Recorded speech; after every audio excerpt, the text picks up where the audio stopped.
Hey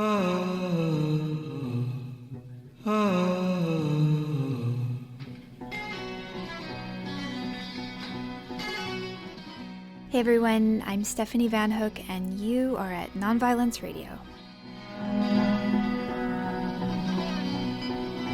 In the 2 weeks immediately following the Georgia attack that killed 8 people, 6 of them Asian women, over 40,000 people signed up for trainings in what's called bystander intervention with an incredible organization called Hollaback. Now, Hollaback is really leading the way in bystander intervention because most groups that teach conflict de-escalation and the skills of bystander intervention borrow from them.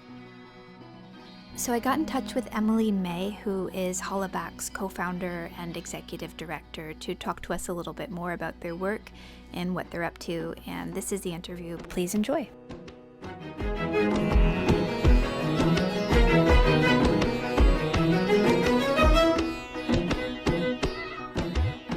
So hi, my name is Emily May. I'm the co-founder and executive director of Hollaback, and we are a global people-powered movement to end harassment in all of its forms. Now, online, the website is iHollaback. So what's the difference between iHollaback and Hollaback? Yeah, so that Hollaback was not available when we started. So we were just like, okay, I Hollaback, right? It was like, 2010. We're like, we got iPhones and I'm hauling back. So cool.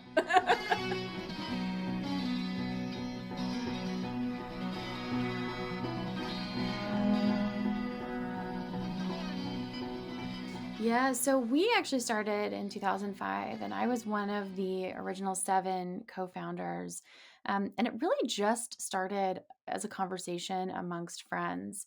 And the women in the group, we were just telling stories of our experiences with street harassment. So all of the crap that people say to you on the street when you're just trying to get where you're going. And, as we were recounting these stories, like the men in our group were like, what? Are you kidding me? Like, you guys live in this completely different New York City than we do. Like, I can't even imagine if I had to deal with that much crap just to get to work or school. And we had recently heard this story of this young woman named Tal Nguyen. She's now on our advisory board, but at the time, she was just trying to get home. She was on a pretty much empty train, and there was a man across from her who started publicly masturbating with the intention of scaring her. And she had had this happen before, so she pulled out her newfangled 2005 cell phone camera, and she took his picture with the idea of taking it to the police. She was a young woman of color. She took her photo to the police. The guy who was doing this, we later found out his name was Dan Hoyt. He was a middle-aged raw foods restaurant owner, lover of extreme sports, white guy 5,000. And the police were like, sorry, miss, he's probably already 7 or 8 stops away. And so she put it up on Flickr, this photo sharing website. It went viral, made it to the front cover of the New York Daily News. And all of a sudden, everybody had a story. They either had a story or they knew somebody who had a story. My boss at the time had seen that exact guy masturbating on the subway in front of her. And so we were just like, why does everybody in the city have a story and nobody's doing anything about this? Like, what is wrong? And so we thought, well, why don't we just start a little blog where everybody can do what Tao did and everybody can share their stories and, bring awareness. At the very least, we don't feel like we're so alone anymore, like something's wrong with us. And it just started that way, and that's what it was for 5 years. And we turned it into a nonprofit organization in 2010. And since then have expanded to look, certainly at street harassment, but also at online harassment, workplace harassment, and certainly at gender, but also at race and ability and sexuality and gender expression, as all parts of this, and realizing that, for us to really do something about this issue, that we really needed to be inclusive, we really needed to be intersectional, and we really needed to be thoughtful about the many ways in which people are harassed.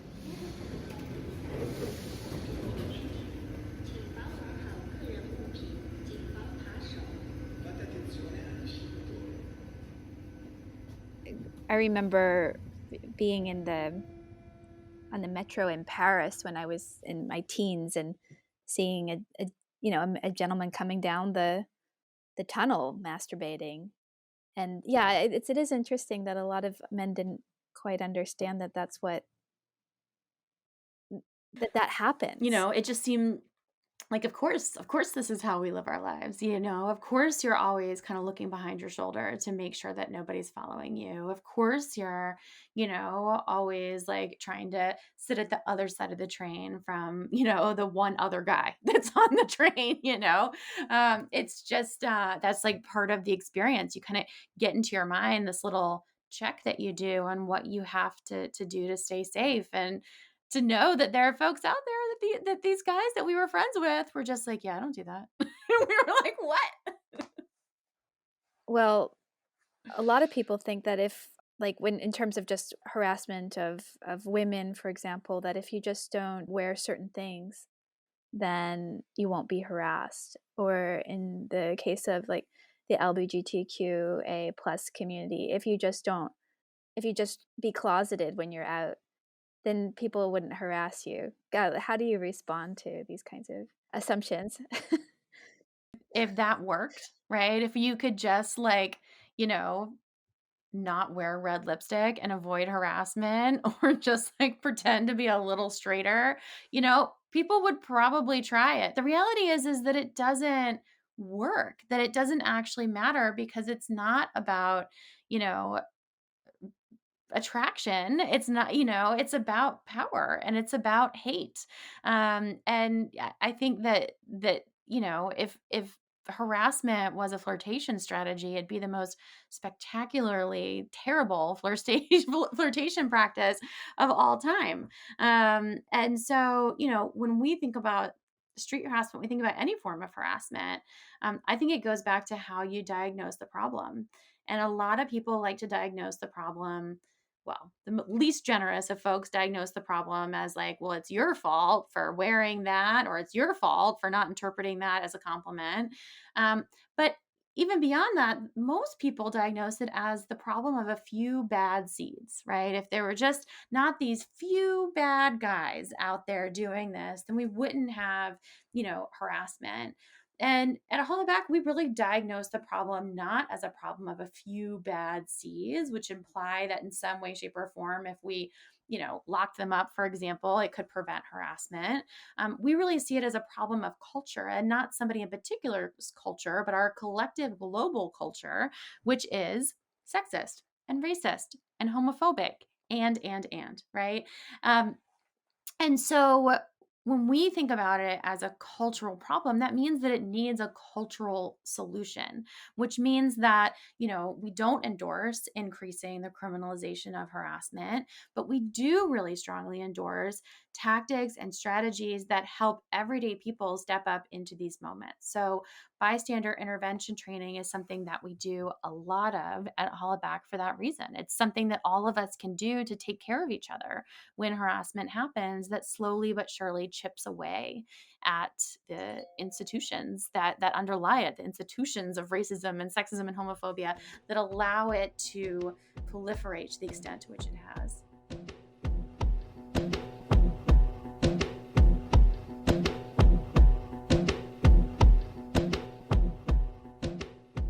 Can you say more about that idea of not calling the police? Yeah, so Hollaback's 5 Ds of bystander intervention, just briefly. The first one is distract, so create a distraction to de escalate the situation. The second one is delegate, finding somebody else to help. The third one is document, creating documentation and giving it to the person being harassed. The fourth one is delay, so checking in on the person after it happens. And the fifth one is direct, setting a boundary with the person doing the harassing and then turning your attention to the person being harassed. So, a lot of times when we explain the 5 Ds of bystander intervention, people hear that second one, delegate, and they're like, oh, you mean call the police? And actually what we have learned through years of doing this work, and certainly also even through our founding story with Town UN, is that many communities, but especially the communities that are most targeted by harassment. So, communities of color, trans communities, immigrant communities aren't necessarily going to feel safer with any kind of police presence there. And I think we're living through this moment of over the past year in particular, but we've been building up here for quite some time, where we don't have a lot of faith in government. We don't have a lot of faith in the police to necessarily keep us safer. But what that means is that we have to figure out how to keep each other safer. And so that's where bystander intervention really comes into play. So when you think about delegate, for example, instead of delegating to the police, well, why don't I just talk to the person right next to me? Right? Like me, they're fully human. They like taking care of other humans too. But unlike me, maybe they haven't been trained in bystander intervention. They don't know what to do.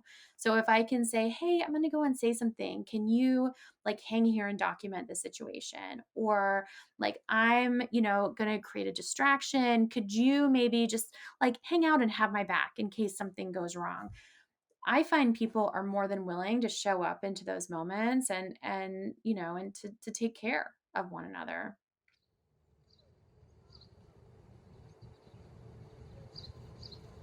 I'm thinking of the example of Amy Cooper and Christian Cooper, who were in Central Park.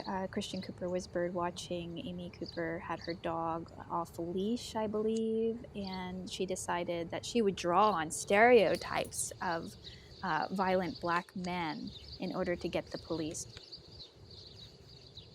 Because they rely on violent force, they often need to dehumanize in the process, and in that, they are drawing upon stereotypes. And it's very easy to activate those stereotypes when people are in fight or flight mode. Yeah, I mean, the history of police in this country is that they were originally really established to maintain the institution of slavery.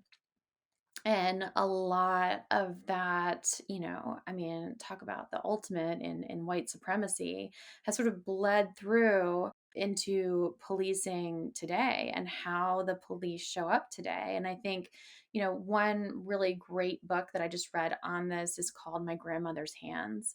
And it talks about it from the vantage point of white bodies and black bodies and police bodies, and how all of us have our own journey around racialized trauma.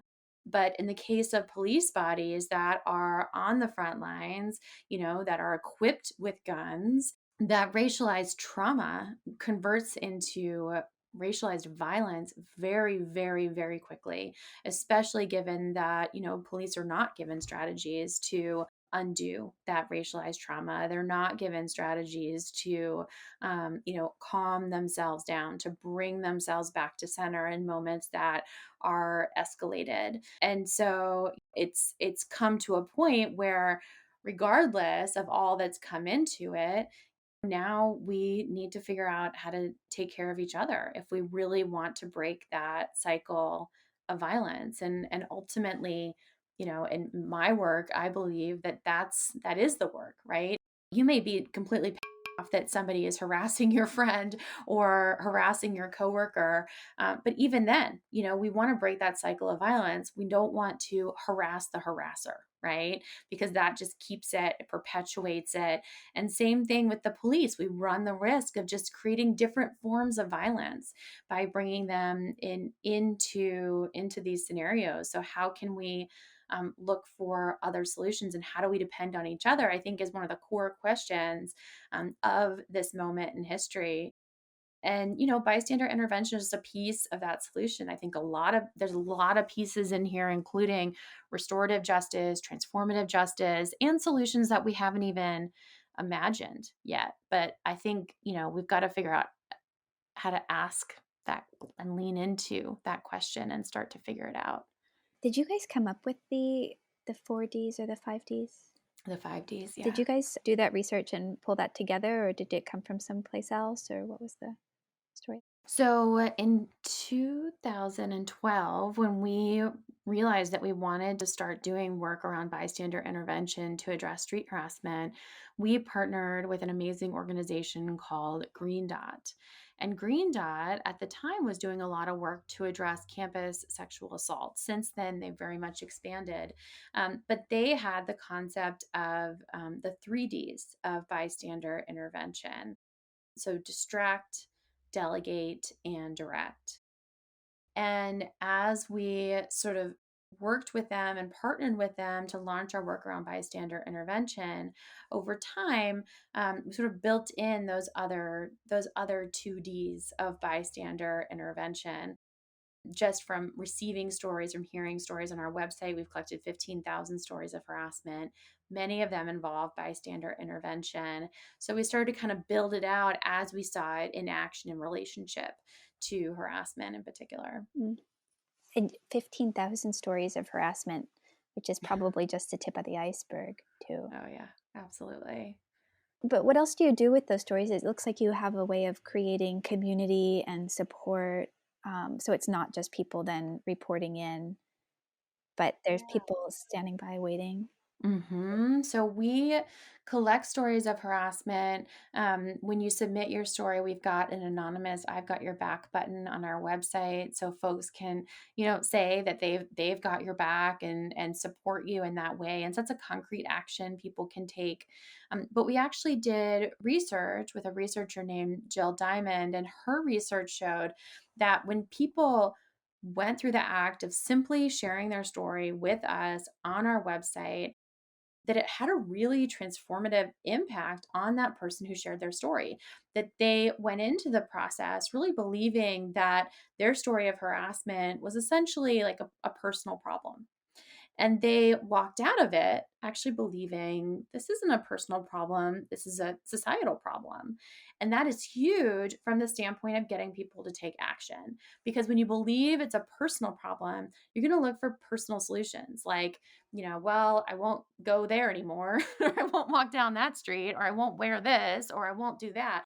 But if you believe that it's a societal problem, you're like, okay, well, we need to do something about it. Let's go get trained, and let me tell my mom and my teacher about this, and let me, these little types of actions we started to see people taking when they no longer were blaming themselves. They were able to see it. And I don't, even if they weren't using these words, they were able to see it as a broader societal problem, a problem of sexism, racism, and homophobia. And they were looking for solutions along those lines. So to me, that's transformative. And of course, in the history of movements, we know that storytelling is an essential catalyst, that is typically where it starts, is effective storytelling. And so, as simply a way to heal, it is effective, but as a way to take action and to activate oneself, it is also very effective. Because when other people hear stories, it's easier to imagine being there in terms of how it impacts the listener too. It's easier to imagine being there. It activates empathy in people. Mhm. You can see the suffering of the other person in new light, or maybe it didn't even occur to you.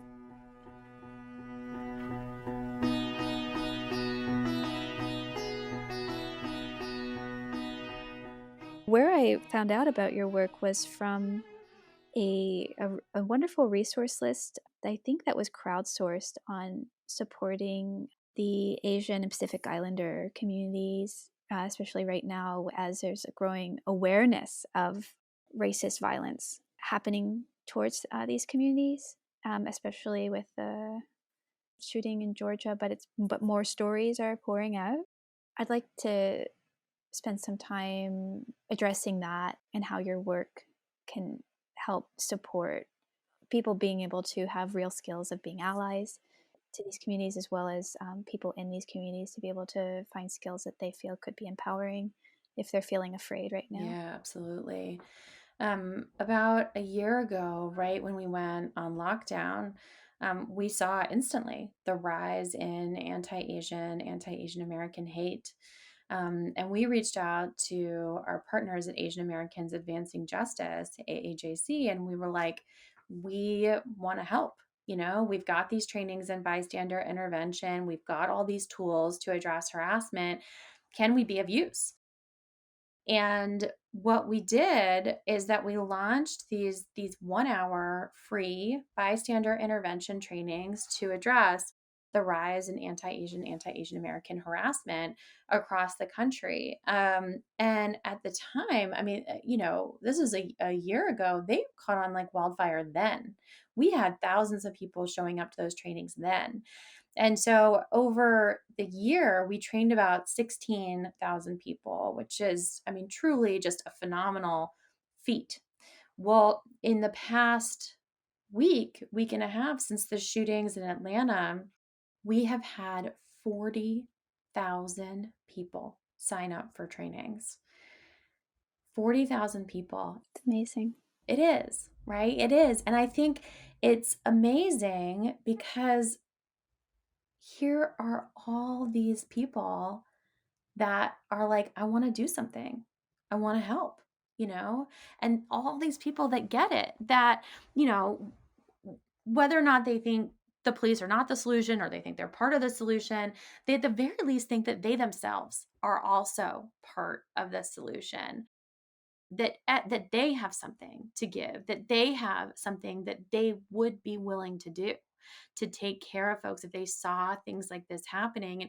And that's a really powerful statement. I think it's also been really interesting just to see people in action. A lot of times after these events, we'll see large calls to donations to amazing organizations.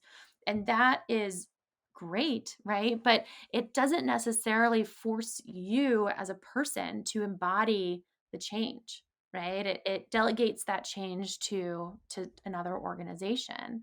Whereas this push towards getting all these folks trained, people are saying like, no, I actually don't just want to endorse this change, right? I don't just want to fund this change, which both those are very important. I run a nonprofit. Funding the change is important, right? I also want to embody the change, and I want to get all my friends to come with me, and we're going to embody this change together. And there's a recognition that this stuff's not going away. It's been, we've been seeing a year of this stuff, and it only seems to be getting worse. So it's been a really powerful moment to see this level of response. And we've got 5,000 people coming to trainings. They're emotional, our trainers are emotional. To feel that level of support in a room, even if it's a virtual space, it's just gorgeous. How do you run that? How many trainers are running trainings for 40,000 people? We need more. We're actually hiring. I'm not even kidding. We're hiring because we need help. Apply today. We need more. We have about ten trainers on our team right now. And in the middle of this, reached out to Zoom and we're like, help. We're like, we need a bigger room. The Zoom licenses are expensive. So they gave us a webinar room that can hold up to 5,000 people for the next year. So with that, we're like, all right, let's get the whole country trained. We got the room, we got talented trainers, like we probably need a little more funding to hire a few more folks, but like, let's go. Let's get the whole country trained. Because the same tactics that we teach in that training, the 5 Ds of bystander intervention, that we focus on in that training, anti-Asian American violence and harassment, because it's important that we're educated in specifically what that looks like if we're going to intervene. But the tactics themselves apply to anything, right? The tactics apply, to anti-Black harassment. The tactics apply to gender-based harassment, to ableist harassment. And so, if we can get the country trained in bystander intervention, we'll have a country that, is not only safer, but is ultimately more caring. It's a country full of people taking care of people. Mhm, which seems to be really at the basis of this. It's not just being on the defense. 2 to 3 places that we're really watching with a deep level of concern right now. Certainly the Black community, and we have a training on bystander intervention to address anti-Black harassment and police violence. And we want to continue to establish partners on that training in the event, to not only be able to provide that training free and ongoing, which is something that we don't have funding for right now, but to be able to show up strong, the next time that kind of violence happens. And I hate to say the next time, I don't want to bring it into existence, but it just feels like we haven't done enough to make it stop yet. I'm also really concerned about the LGBTQ community right now, especially the trans community, especially trans women of color. We do have a training in that space as well. But again, I want to see it more partnered up. I want to see it funded so we can do it more than once a year, twice a year for free. And then the third space, which is really emerging, that we're just starting to learn more about. We don't have a training to the full extent in this space, but is the medical space. We're seeing a tremendous amount of harassment of physicians, of nurses, of staff, of anybody who endorses science. We're also, of course, seeing a tremendous amount of patients not getting the care that they need or deserve, not getting access to the care that they need or deserve. And I think this is a system that's been very stressed over the past year. It's a system that has not received the government support that it has needed. We don't have national health insurance. I mean, there's a lot of things going wrong here. And that's really showing up in terms of the ways in which people across the board are treated in that industry. And so we're really starting to look at that piece of the puzzle as well. Yeah, I imagine things must have been really challenging under Donald Trump in a way, whose entire campaign has been based on a hatred of anyone who's non-white, male, and rich. Yeah. I mean, I think that he set a stage for a country that was emboldened to harass. I think he also validated the sense that a lot of us already had, that level of hate was there. In a way, he was sort of a flaming message that, like, yes, like, you do need to be doing this, because the way in which he rallied his supporters to be so hateful, to entrench this culture of hate and harassment and racism and sexism, like, it just he really showed us the ways in which, when the people at the highest office model this behavior, people follow. On the flip side of it, wow, yeah, in a sense, it's educational. If we can just get somebody at the highest office to model what it's like to care for one another, we'll be making a lot of progress. If you can influence people to that degree, then let's influence people in the right direction. Let's take, this opportunity now that we can all see it for what it really is. We can see the world for what it really is. Like, the past 5 years have been like the great reveal of the country that we actually live in many ways, one of many great reveals. But now we can't unsee it, and so now that we see it, it's like, okay, like, we got to do something about this. Like, we can't just have business as usual.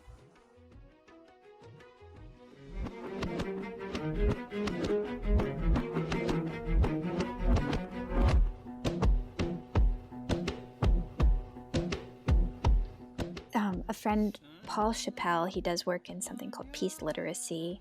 He was a graduate of West Point turned peace activist. He said people have him come and speak to their schools, and they have him come in for an hour to talk about peace building or nonviolence. And he said, would you teach math this way?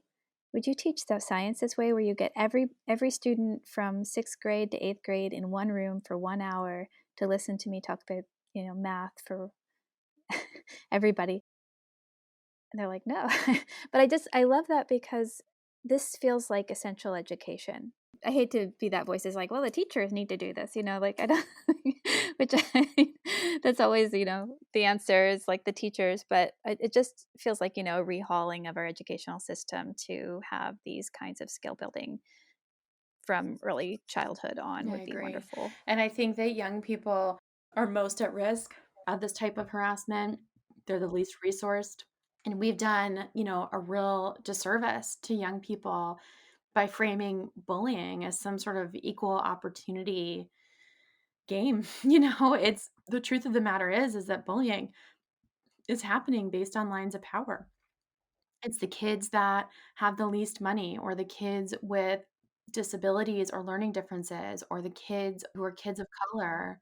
Yeah, the queer kids, like, those are the kids that are getting harassed. It's not like your, you know, um, everyday, like all American white people that are the ones being bullied. And we've seen so much energy and bipartisan support for initiatives that address bullying, but we're not really addressing the true problem, and we're not equipping kids, to to understand these issues. We're not equipping kids to take care of one another. We're not equipping kids to take care of themselves inside of this, right? It's like, well, this generic thing is bad, and if you experience it, go to your principal's office. Meanwhile, your principal may hold the exact same biases as your bully. We need all the help that we can get at Hollaback right now in order to be able to respond to not just this moment, but what we know are going to be more moments in the future as well. And to use these moments to remind people that there's things that they can do when they witness harassment happening, that being active and ending harassment is more than just not harassing other people. And you can join us at ihollaback.org. That's ihollaback.org. And there you can share your story of harassment. You can sign up to attend one of our next free trainings, and you can make a donation so that we can be resourced to show up into the next moment and the next moment and the next moment until there are no more moments. And then I will go to the beach. Have a nice margarita, and write a book about how we made together no more moments of this kinds of hate and harassment. But until then, it's not just that I've got a lot to work to do. We've all got a lot of work to do. And so whatever you can do to show up into that, to help us out, to help your neighbors out is an amazing and beautiful thing.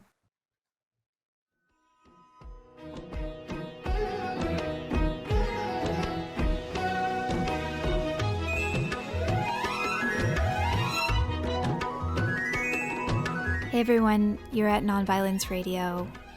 You've just been listening to an interview with Emily May from Hollaback. You can find them at ihollaback.org. And the song you've been listening to throughout the show is from Rostam, and it's called Wood.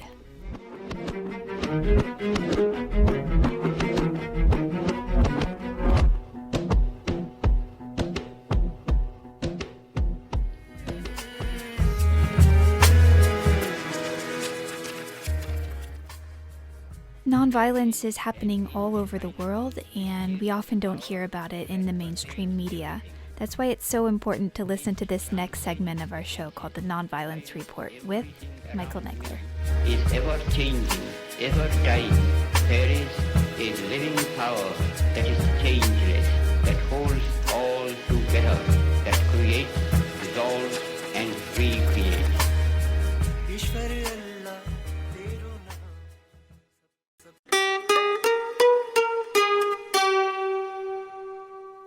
Greetings, everyone. I'm back with a nonviolence report for beginning of April 2021. And my goodness, exciting things are happening both positively and negatively. Usually, I'd like to start with some resources that have come available, and today's no exception. The International Center for Nonviolent Conflict joined with Nonviolence International. They're both housed in Washington, D.C., to put on a webinar for Michael Beer's new book. Michael Beer is the director of Nonviolence International, has been for many years, almost a sister organization for Meta. And his new book is called Tactics of Civil Resistance in the 21st Century. And what it does is fundamentally update the famous list by Gene Sharp. This book of Michael's is available at tactics@nonviolenceinternational.org. So where Gene Sharp had given us 198 tactics, Michael has now updated that list, that we now have 346 and growing. He's responding in particular to Volume 2 of Gene Sharp's trilogy, which was called The Methods of Nonviolent Actions. So Michael catalogs innovations in tactics, strategies, organization, across the board. And he does acknowledge what I like to call gray areas, where you have tactics that may fit into what's called a concept of strategic nonviolence, but would be shunned in principled nonviolence. In other words, strategic nonviolence, where it mainly is a focus on what actions, tactics, what you can do and what works. Principled nonviolence sees nonviolence as a deep capacity within human nature and a principle that applies everywhere once we learn how to use it. For example, recently, this is not in Michael's book, but Extinction Rebellion protesters recently smashed bank windows in London. Now, this is, property destruction. That's always an extremely gray area because it deprives the opponent of will. What you ideally want to do is persuade, not coerce. So anyway, there are many methods like that. I haven't read the book yet, so I don't know how and where exactly Michael draws the line in response to it, but this is quite a fascinating toolbox that he has now made available for the movement. Now, any of us can add their own tactics, and there's a form for that. And there's a planning meeting on April 14th for those who are interested in helping to get this news out there. We hope to interview Michael someday pretty soon, but I'm going to move on right now and look here to California, where the James Lawson Institute at Fresno State has also recently had a webinar, and I just wanted to draw your attention to the James Lawson Institute as a very good resource. Meanwhile, in India, Gandhi's only sister, her name was Raliat, had called the young Mohandas Gandhi, said he was restless as Mercury. And so My Life as a Young Man is now a book written by the youth of Mahatma Gandhi, and it has been edited by his grandson, Gopal Krishna Gandhi, and it's brought out by the Aleph Book Company. Restless as Mercury.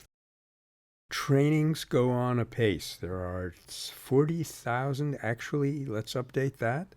45,000 people have signed up for bystander intervention training in one organization that you heard about from us recently.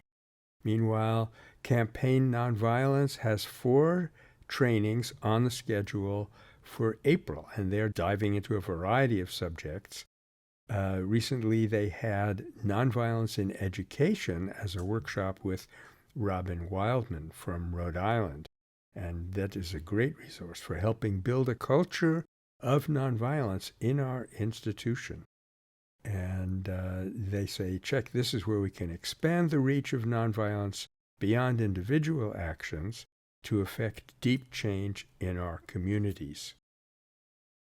Well, talking about actions, though, there are many, many more resources that have become available, including some from the Meta Center. I'd like to talk about some recent events. There was a pipeline blockade in Appalachia, or it's now called sometimes Appalachia. It's called the Yellowfinch Blockade, and it's near Elliston, Virginia, and it took the form, among others, of a tree sit. You may remember that from the anti-logging protests here in Northern California, which became quite famous. But they did this to prevent construction of an embattled Mountain Valley pipeline, and this couple sat in that tree for 932 days until the police finally extracted them. They were both still in jail as of our recent news.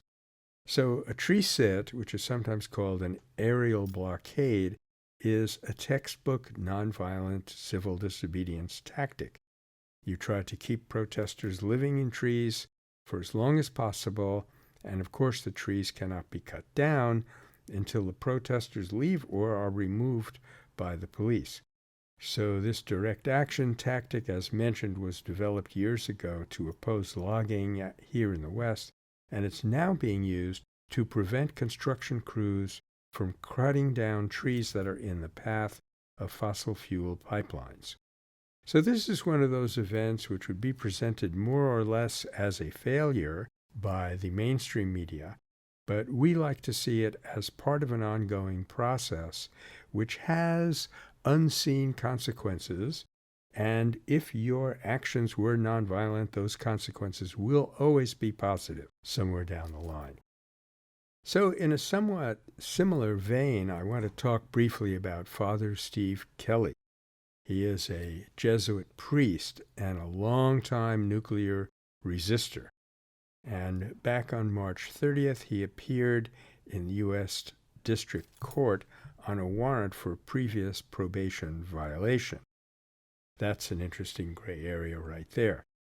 Gandhi tended to be very obedient when he was jailed, and in that regard, he was like one of the people that Gandhi admired was Socrates, who was given the opportunity to jump bail when he had been condemned to die there, but he said he could not do that because it would harm the city. I think the point was that the city, that is the basic political unit in which people lived, was like a parent, was like a mother to him, and he could only help them in that case by letting them see what they had done, which was to sit there in jail and let them kill him unless they decided to revoke that sentence. So it was a very costly act for him personally, but a very dramatic upholding of principle, which I think Father Kelly is also involved in doing here. And he said that, there's a quote, "With others, I hope to be instruments in God's hands for showing a way out of the escalation, the proliferation of this scourge of humanity. I feel strongly that Martin Luther King Jr. would agree with the principle I attribute to Gandhi that we cannot be fully human while one nuclear weapon exists." Unquote. In other words, when we are preparing to unleash that level of destruction, a blind, uncritical level of destruction against fellow human beings, we have, to a very large extent, sacrificed our own humanity in doing so. I was involved in a number of discussions way back when the bishop's statement on nuclear deterrence came out in 1983, and that was the beginning of the end of the just war theory.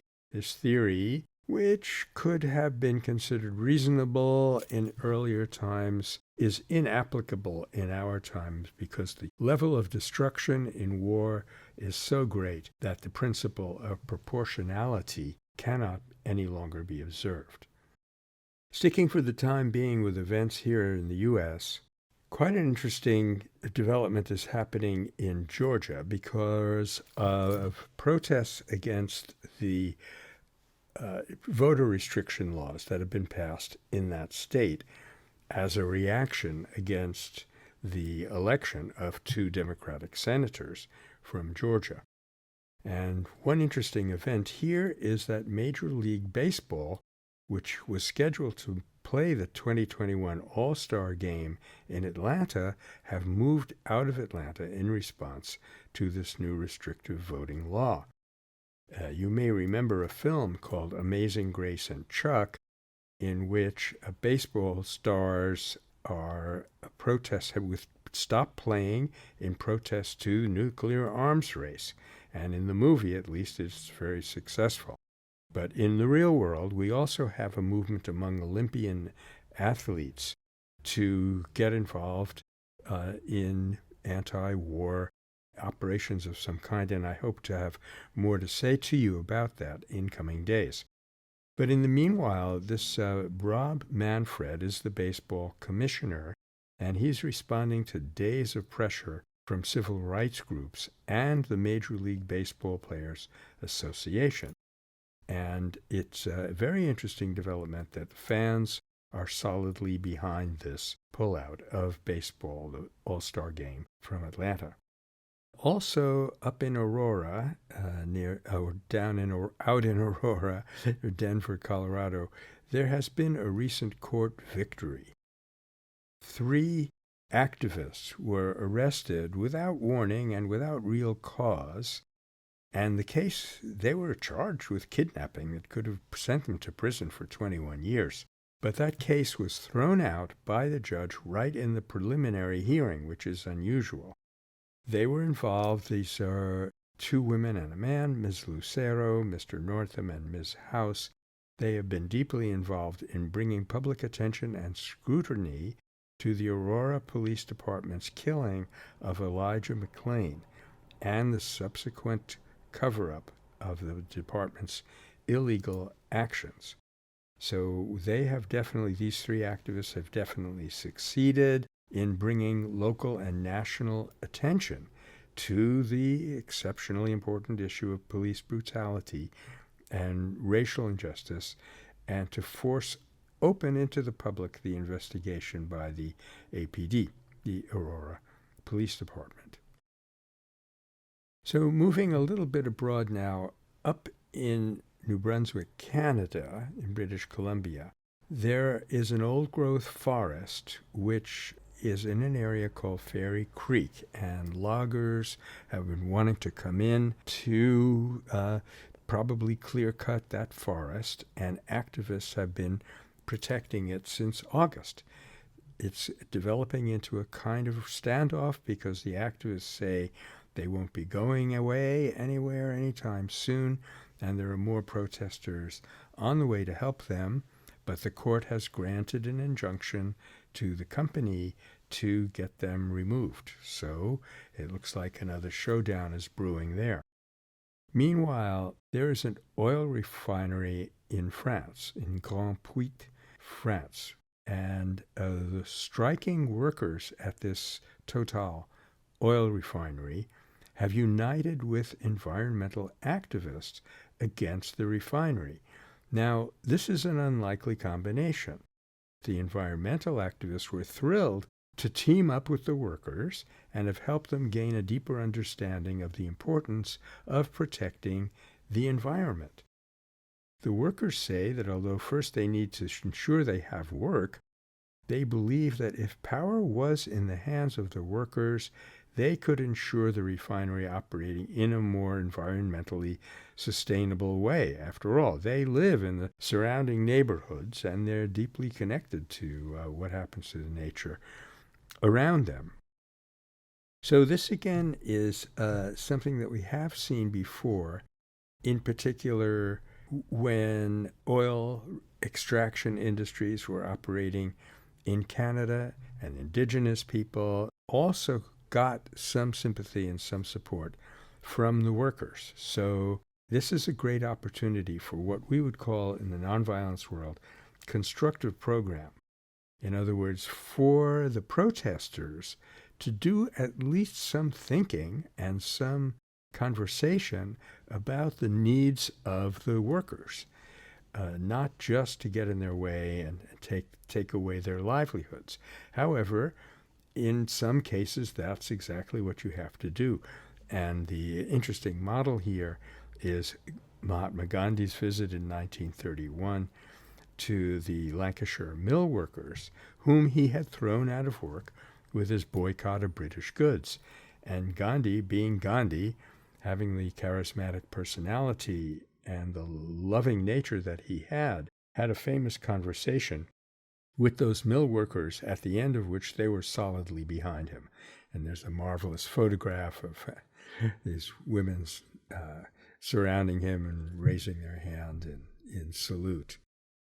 So to move a little further abroad now, I do want to talk about one of the most agonizing conflicts, which is partly a nonviolent insurrection that is going on right now, and that, of course, is in Myanmar, aka Burma. Now, an interesting development on the part of the protesters, the civilians, of whom at least 580 have been killed outright by the Tatmadaw, by the military. They've been carrying on with a great number of innovative protest tactics, which Michael Beer would be, I'm sure, is now recording. And they have come to an extremely interesting point in this kind of struggle, namely the point where they have created a parallel government. So the country needs one badly. It seems to be headed for complete collapse. economically and every other way. The generals, of course, are blaming this collapse on the protesters. And the fact is that the latter protesters have been setting fire to Chinese flags, which is, I guess, in itself not really property destruction or particularly violent. It's a symbolic act that doesn't directly hurt anyone. Oh, the reason for that, incidentally, is that China has been supporting the military. But also some Chinese factories have been set on fire. We don't know who did that yet, really. But because it could have been a false flag operation by the Tatmadaw itself. But if it was done, then it was property destruction, and it was kind of a deep gray area as far as I am concerned.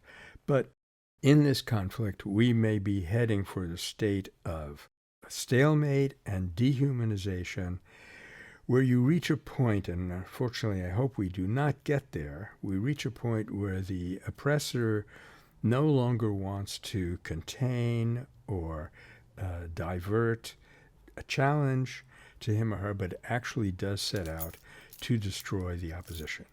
That would mean basically the entire country at this point in Myanmar, and I don't think we can possibly get there, but we are actually seeing forces heading in that trajectory. So I will remind you that Maria Stephan wrote a very good article in a recent Waging Nonviolence, which we mentioned in a previous broadcast, which does say that it's at this point in the struggle, and I completely agree with Maria here, where the protesters are sorely tempted to reach out for more obstructive, more violent tactics. And if they can refuse to do that, if they can maintain their nonviolent discipline, that is more likely to tilt the scales in their benefit and actually put the conflict on a path towards successful revolution. Now, I have two things I'd like to add here. One, years ago, I wrote a booklet called The Steps of Nonviolence, which was the predecessor of today's Nonviolence Handbook. And because this is such a recurring issue in Myanmar, that we had it translated into Burmese. And so we have now recently put that up on our website for those who might be able to use it. My second comment is this, that whatever resolution does come about, and whoever brokers it, be it internal or be it Thailand can't really do much because of they share such a long border with Myanmar, and for various other reasons, maybe European nations can get involved and maybe that will help. But whoever does broker a final resolution in that country, given what we know about nonviolence, that resolution will not last until it resolves the issue of the two cultures in that country. At this point, still in Myanmar, a young man in particular growing up has a choice, really, of going into the military or going into the monastery. That is, there's a very strong Buddhist culture and a very strong military culture, and the Tatmadaw, the Burmese military, is convinced that it's the only thing holding the country together. There have been some minimal defections, which is what Gene Sharp taught us to recognize as removing the pillars of support, and that's very helpful. But unless something is done to actually change on a much broader scale this mentality, I don't think there's going to be a permanent and lasting solution. So let's hope for the best, pray for the best, and work for the best by learning everything we can about nonviolence and seeing if there is some way we can help in this conflict. I also wanted to make this observation that if when the near genocidal expulsion against the Rohingya, the Muslim minority that lived in parts of Myanmar, and that was carried out by the military without much protest from Aung San Suu Kyi, which was a great disappointment to us in the nonviolence world and any peace-loving world. If somehow the people had intervened to prevent the expulsion of the Rohingya, it would have put them in a much stronger position now to defend themselves against the military takeover. This is part of the dynamics of, well, really any kind of conflict resolution. If you can intervene earlier, you can intervene less harmfully, less expensively than if you wait for a conflict to escalate. So in this case, it emboldened the Tatmadaw when they were allowed to carry that out without resistance, and that probably played an important role in giving them the audacity to create the military coup that we're suffering from now. So thank you. Here's hoping for much better news in subsequent broadcasts as we follow the tremendous development of nonviolence in our world today. Sunlight on your eyelids, you're sleeping.